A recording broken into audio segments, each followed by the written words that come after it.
lúc em rồi ngoài mãi bên ngoài tình đường hoa vắng đường hàng cây lớn voi buồn nghe lá rơi từ lúc em đi rồi hàng ghế trong khi chỉ một người chiều qua rất buồn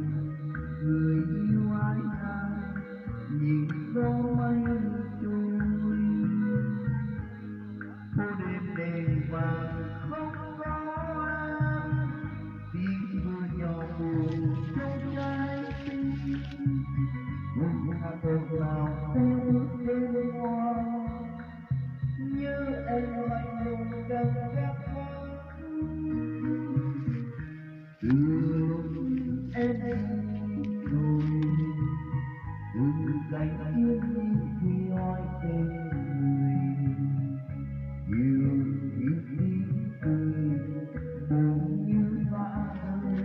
từ lúc em đi từ